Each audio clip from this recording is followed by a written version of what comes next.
Margherita La Rocca Rupola, onorevole Presidente della Commissione Sanità dell'Ars, oggi presente a questo convegno interessante a sostegno dei soggetti con disturbi specifici dell'apprendimento. Ecco, sono arrivate anche delle istanze dal territorio in merito. Esattamente, questo devo dire oggi Agrigento lancia un segnale che è il primo nell'isola dopo l'approvazione della legge, la legge 13 del luglio scorso.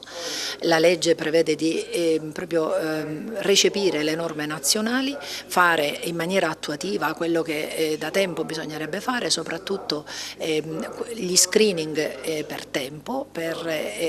andare ad intercettare quei bimbi sin dalla primissima infanzia che hanno questi disturbi, che soffrono di disturbi dell'apprendimento e che non sono assolutamente né svogliati né stupidi e non pensare di aiutarli magari quando è tardi, quindi se pensiamo per esempio quando devono sottoporsi all'esame per la patente di guida oppure quando hanno necessità di fare i test per le ammissioni nelle varie facoltà universitarie. Questo deve essere un lavoro di squadra, quello che ho detto poc'anzi, è un lavoro dove la politica deve essere sensibile, la politica ha legiferato, la politica si occuperà delle norme attuative, capire se la legge la si sta recependo nelle varie realtà locali, però le realtà locali, così come ha fatto Agrigento, devono interrogarsi,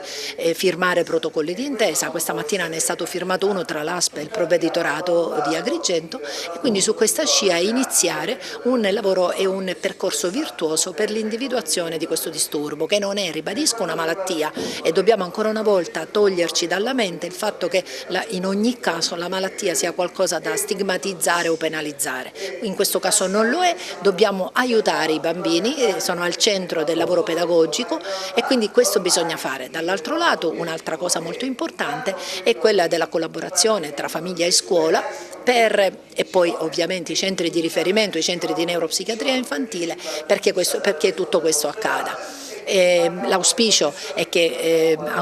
siamo partiti tenendo a mente e a cuore i bambini, continueremo con altre norme che sono in questo momento in commissione, all'analisi della commissione per la prossima settimana, dove i bambini hanno un ruolo importante, così come gli anziani e così come i malati in senso generale. Un'interessante iniziativa che ha visto l'ASP insieme al Libero Consorzio, insieme al MIUR, siglare anche un accordo, un'intesa, ma si parla oggi di sostegno dei soggetti con disturbi specifici dell'apprendimento. In questo senso fattivamente qual è la vostra opera?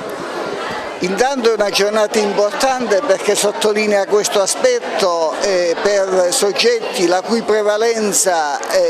numericamente piuttosto ridotta non deve fare calare l'attenzione. Abbiamo circa l'1% di soggetti che rientrano in questa fascia nella nostra provincia contro il 2,9% nazionale. Questo ci invita ad approfondire e ampliare la ricerca e l'attenzione perché ovviamente una quota sfugge.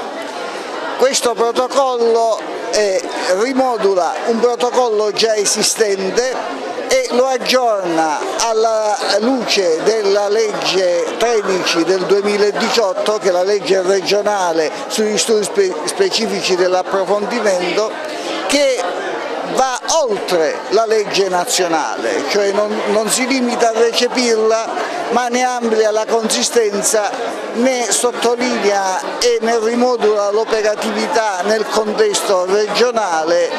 valutando tanti aspetti e tante prerogative e incentivando sia gli organi istituzionalmente preposti come la scuola, come le aziende sanitarie provinciali, che gli stakeholders, cioè tutte le associazioni che possono portare il loro contributo e che debbono coinvolgere le famiglie, perché come giustamente è stato sottolineato la detezione è tanto più ampia, tanto più efficace e l'azione è tanto più rilevante quanto più è precoce. Quindi l'individuazione sin dalla prima infanzia di quegli elementi oggetto di attenzione che poi possono portare alla compiuta diagnosi in epoca scolare è importante per questi disturbi dell'apprendimento in soggetti che possono essere recuperati integrati pienamente, perché sono soggetti la cui intelligenza è assolutamente normale o addirittura superiore alla norma, semplicemente hanno dei problemi di codifica e di ricodifica e di alcuni elementi che, se correttamente integrati anche con il linguaggio non verbale, possono consentire il pieno inserimento nell'attività socioprofessionale, ed è questo che è il nostro obiettivo.